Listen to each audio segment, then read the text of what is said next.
A trama para matar Jesus. Muitos, pois, dentre os judeus que tinham vindo a Maria, e que tinham visto o que Jesus fizera, creram nele.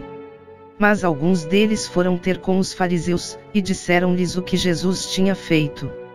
Depois os principais dos sacerdotes e os fariseus formaram conselho, e diziam: que faremos? Porquanto este homem faz muitos sinais. Se o deixamos assim, todos crerão nele, e virão os romanos, e tirar-nos-ão o nosso lugar e a nação. E Caifás, um deles que era sumo sacerdote naquele ano, lhes disse: vós nada sabeis. Nem considerais que nos convém que um homem morra pelo povo, e que não pereça toda a nação.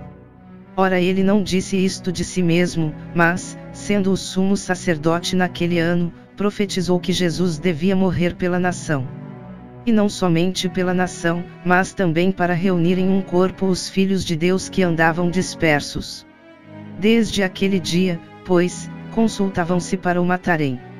Jesus, pois, já não andava manifestamente entre os judeus, mas retirou-se dali para a terra junto do deserto, para uma cidade chamada Efraim, e ali ficou com os seus discípulos.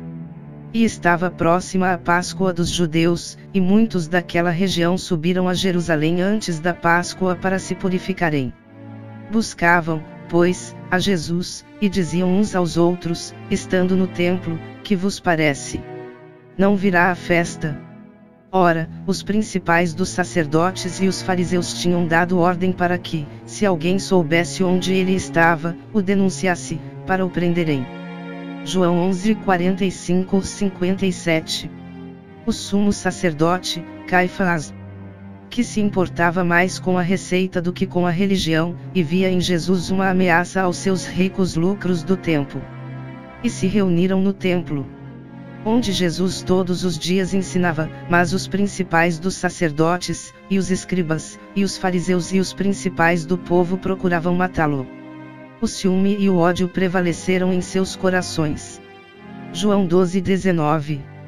Disseram, pois, os fariseus entre si: vedes que nada aproveitais. Eis que todas as pessoas vão após ele. Percebes como não prevalecemos nada? Eis que o mundo inteiro se foi atrás deste homem, chamado Jesus. Logo chegaram os espiões de Caifás dizendo: diante de nossos próprios olhos, ele quebrou o sábado. E ele disse, também, que Deus era seu Pai, tornando-se igual a Deus. Porque Jesus havia dito à multidão, e disse-lhes: na verdade vos digo que o Filho por si mesmo não pode fazer coisa alguma, se o não vir fazer o Pai, porque tudo quanto ele faz, o Filho o faz igualmente. Foi como caísse o céu sobre eles. Disseram os sacerdotes: teríamos colocado as mãos nele, mas temíamos a multidão, porque eles tomam o seu como um profeta.